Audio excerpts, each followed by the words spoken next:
Bonjour mes très chers Gémeaux et bienvenue sur votre guidance spéciale amour pour ce mois de juillet 2024. Nous avons trois catégories, à savoir les célibataires, les couples et puis les situations compliquées. Donc nous irons voir les énergies, puis ce qui va se passer pour vous pour ce mois de juillet. Je vous rappelle que nous sommes sur du général et du collectif, donc ces guidances sont à prendre avec discernement et adaptées en fonction de votre situation. Alors ça peut vous parler comme ça peut ne pas vous parler, et je vous conseille d'aller voir les autres signes de votre thème astral pour avoir plus amples informations. Voilà.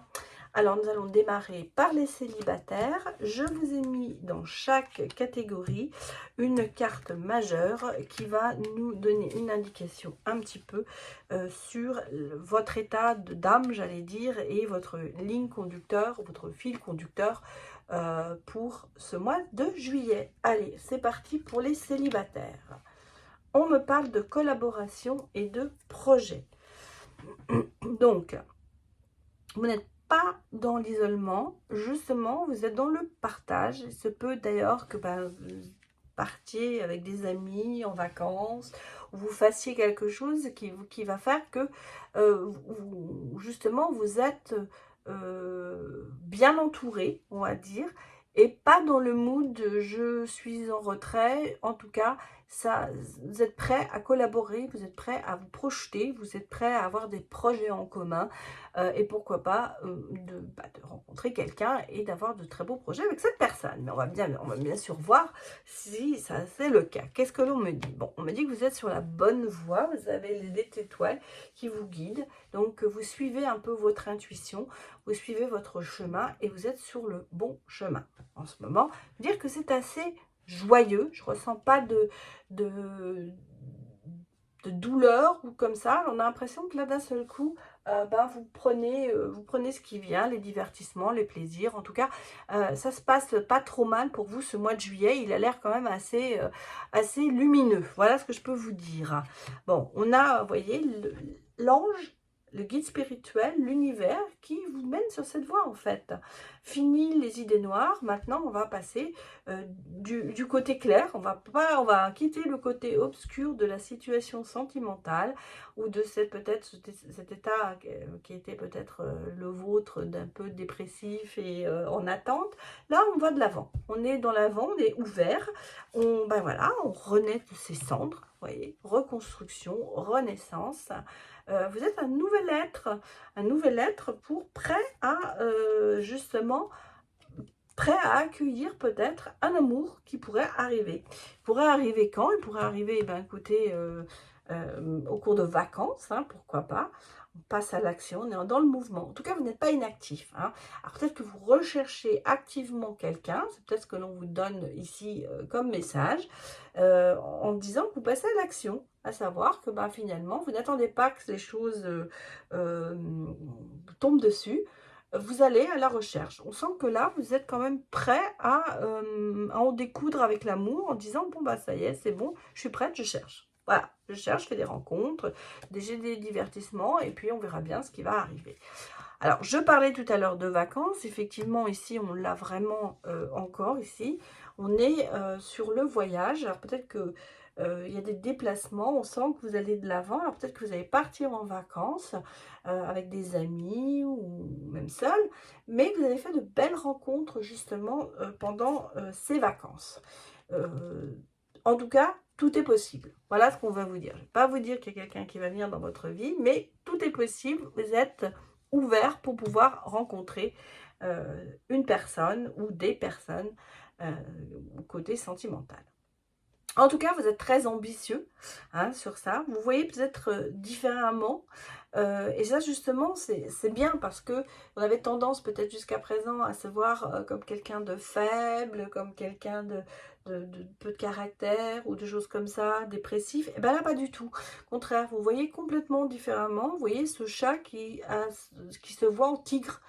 C'est vraiment ce que j'ai voulu exprimer, à savoir que finalement, on a de l'ambition, on a du caractère, on a envie vraiment de prouver au monde que on est une personne importante et on ne se laisse surtout pas marcher dessus, c'est ça surtout. Et ça, on le ressent ici dans votre tirage. Donc, l'ouverture est totalement possible et en fait, l'image que vous renvoyez aux gens, c'est l'image de quelqu'un de fort, d'intéressant. Et c'est peut-être pour ça, justement, que vous allez faire de belles rencontres pour ce mois de juillet, les Gémeaux. Bon, qu'est-ce qu'on me donne comme message? Ah, attention, attention, hein, j'ai des secrets. Donc, justement, c'était aussi une façon de se protéger quand même malgré tout. Même si on redonne cette image de quelqu'un de fort, à l'intérieur, il y a peut-être encore des choses que l'on garde secrètes, qu'on ne veut pas justement montrer à l'extérieur pour éviter de se faire piétiner. Voilà. Alors, allons voir maintenant les couples. Qu'est-ce que l'on me dit pour vous, les couples? Bon, eh bien, on est dans l'amitié, l'harmonie, le côté quand même, on se sent bien, il y a du partage. Alors, vous savez, hein, être en couple, en relation, bah, la priorité, c'est pas que le côté, on peut être l'amant, mais on peut être surtout l'ami et le confident. Et donc là, on sent que, quelque part, dans ce couple, vous vous sentez pas si mal que ça, hein, on va dire, ça va. Ça va, vous vous sentez bien. Voilà, vous vous sentez bien. Alors, on n'a pas parlé d'amour pour l'instant. On dit qu'on se sent bien dans la relation. Il y a des nouvelles, des messages, du dialogue. Enfin, donc là, on se parle. Peut-être que vous échangez beaucoup de messages. Peut-être que vous êtes... alors, si vous n'êtes pas... Vous pouvez être en couple, mais pas habiter ensemble. Et donc, on a quand même cette connexion qui est là entre vous. Même... Être, bien sûr, vous habitez ensemble, hein, être un vieux couple, entre guillemets, mais il reste quand même beaucoup de communication entre vous et de dialogue. Bon, mais par contre, c'est là où le bas blesse, parce qu'il y a quand même pas mal de jalousie. Est-ce que vous vous sentez en concurrence? Est-ce qu'il y a quelqu'un qui flirte avec votre autre et qui vous met quand même ce côté de rivalité? Ça vous blesse. En même temps, peut-être que aussi, ça vous sort de votre zone de confort. Et est-ce que vous avez une tendance à être jaloux ou jalouse de l'autre? Il y a quand même ce côté un petit peu de, dé- de, bah, de désentente. Hein, voilà, un petit peu peut-être de désentente.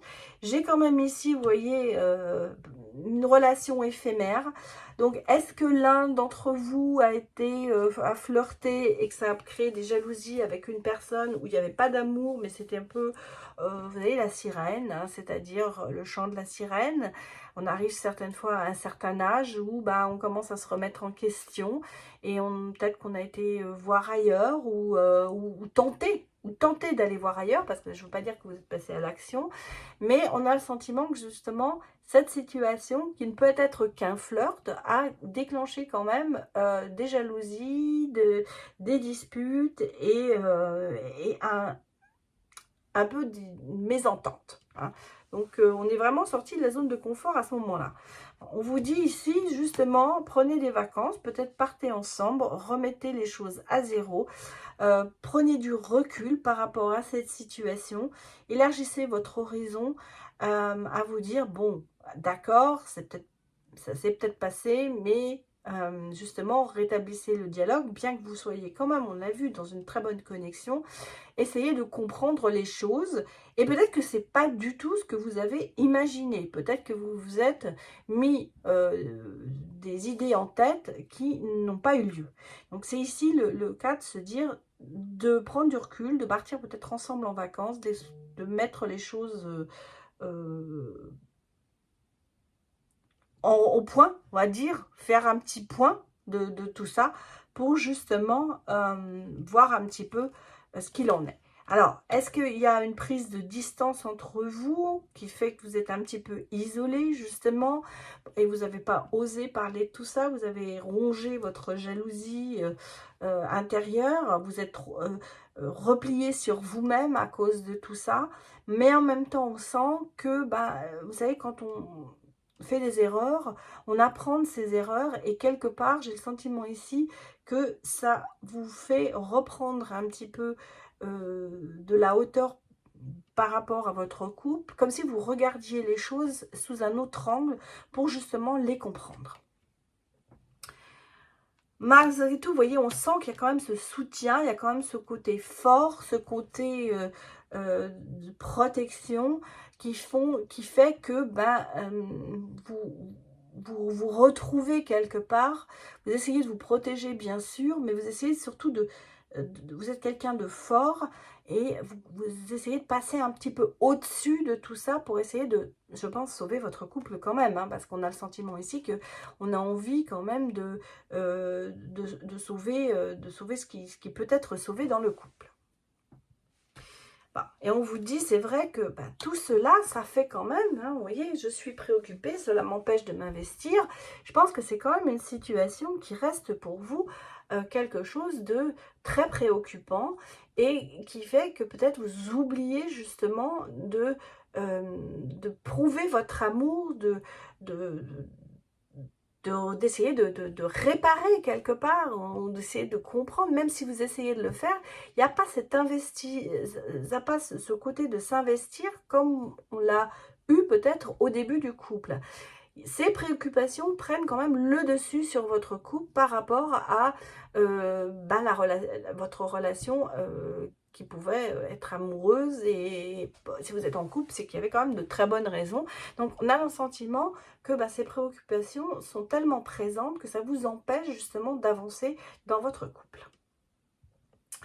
Je vais aller voir maintenant les situations compliquées, on va dire, que je définirais par soit une triangulaire ou une amitié plus, sans, on dit pas de sentiments, juste du plaisir, et puis les sentiments commencent à prendre le dessus, ou alors une situation où vous êtes en couple, mais c'est tellement compliqué que vous ne savez pas si vous êtes vraiment encore ensemble, si vous êtes vraiment en couple ou si vous êtes célibataire. Ça peut être ça, bien sûr, aussi. Alors, allons regarder ce que l'on nous dit. Bon, l'intuition est bloquée, ça n'avance pas, hein. Quelque part, les ressentis que l'on a, ou les sentiments que l'on a, ils n'arrivent plus à s'exprimer. Je pense on n'est peut-être pas arrivé au bout, mais ça a été bloqué. Alors pourquoi ça a été bloqué? Est-ce que il y a eu des opportunités de peut-être justement d'en parler et ça ne s'est jamais fait? En même temps, on sent que vous avez quand même le destin, vous a mis cette personne sur votre route, mais que je pense qu'en ce moment on se pose un petit peu quand même des questions justement sur cette relation et sur ce qu'elle va devenir. Bon, on a vous voyez, il y a quand même de l'oppression, hein, on est un peu oppressé par cette relation. On se sent quand même un peu enchaîné au passé. Alors là, je pense vraiment à une triangulaire peut-être, où justement le fait de ne pas être libre et de ne pas arriver à prendre une décision, parce que c'est ça qu'on ressent ici, c'est qu'on n'arrive pas à prendre la décision de savoir si on se sépare de cette relation triangulaire ou on se sépare de la relation dans laquelle on est depuis longtemps, parce qu'on n'est pas libre et voilà. Donc ici, c'est un petit peu le côté d'être enchaîné à quelqu'un par rapport au passé, et bon, et certainement dans une triangulaire par rapport, c'est la personne avec qui on vit, qui on partage sa vie, ça oppresse, ça met effectivement, ça fait des blocages dans cette relation, et on n'arrive plus à savoir ce que l'on veut, parce que c'est comme ça que je le ressens ici. Pourtant, on a quand même le sentiment que cette relation compliquée est quand même quelque chose qui dure depuis un moment et qui vous amène quand même une certaine stabilité. Mais il y a vraiment cet inconnu qui est là en train de se dire, est-ce que j'y vais, est-ce que j'y vais pas? J'ai l'impression que ça fait un moment que vous êtes dans cette relation et que ça fait un moment que vous êtes dans ce questionnement, à savoir, une fois qu'on a passé les premiers prémices, on va dire, à savoir... qu'est-ce que je dois faire maintenant? Est-ce que je dois prendre la décision de rester dans cette relation, ou prendre la décision de quitter, mais de faire ma vie avec la personne avec qui je suis en couple? En gros, c'est un petit peu ça. Bon, il y a quand même de l'amour, hein, et on sent bien qu'il y a de l'amour dans cette relation, Et je crois que vous êtes pris au piège de cet amour, parce que quelque part, vous avez peut-être commencé cette relation en disant, bon, bah, c'est bien, ça me change les idées, mais que vous êtes pris au piège de l'amour et que d'un seul coup, vous vous apercevez que pour cette personne, qui n'est pas votre conjoint, eh bien, vous éprouvez quand même beaucoup d'amour et beaucoup d'envie de rester avec cette personne. Ici, on a ce côté de bien-être, hein, et en fait, quand vous êtes avec cette personne, ben, c'est un lieu de ressourcement. Vous vous sentez bien, vous vous sentez bien avec cette personne, vous ne pensez plus à tous les affres de la vie, vous êtes vraiment quand même dans le bonheur avec cette personne. Mais on sent que ça vous oppresse parce que vous êtes, bah, je vais vous dire, les fesses entre deux chaises, quoi. Quelque part, vous ne savez pas où vous devez aller, vous sentez bien avec la personne, vous éprouvez de l'amour avec la personne, mais de l'autre côté, il y a la réalité, et cette réalité, elle n'est pas forcément facile à vivre. Bon, bah, on vous dit, prenez votre mal en patience quelque part, mais bon, le rendez-vous, c'est un petit peu le calendrier, à savoir se dire, bon, bah, il faut peut-être se mettre une deadline et se dire, on prendra une décision à tel moment. Mais en même temps, on vous dit, bah, prenez un peu votre mal en patience, mais il va falloir prendre une décision. C'est pour ça qu'on a le sentiment ici, comme si on disait dans le calendrier, bon, bah, dans 3 semaines, on décide ce qu'on fait, quoi. On se laisse le temps de réfléchir, mais on décide ce que l'on va faire. En fait, on a le sentiment que vous êtes mis quand même une deadline pour arriver à prendre cette décision. Donc, il y a quand même un but, il y a quand même quelque chose qui va falloir décider dans un laps de temps, bon, que vous définirez vous-même, quoi. En gros, c'est un petit peu ça. Qu'est-ce que l'on vous donne comme message? Nous devons nous focaliser sur le positif, à savoir, ben, voilà, vous avez ce côté, on le sent, d'amour, de stabilité, de bons moments à passer ensemble, de se ressourcer avec cette personne. Et puis à côté, le côté oppressif, le côté d'être mal dans sa peau parce qu'on a le sentiment il y a le sentiment de culpabilité, hein, bien sûr, qui joue. Et en même temps, ce sentiment de se dire, je suis pas honnête, je mens, et vous culpabilisez de ça. Et donc là, on vous dit, focalisez-vous plus sur le positif, faites le pour et le contre, et c'est comme ça que vous trouverez la solution à votre situation ou à votre problème. Voilà les Gémeaux, ce que je peux vous dire pour ce mois de juillet spécial amour. J'espère que cela vous a parlé. Je vous souhaite un excellent mois de juillet. À très bientôt. Au revoir.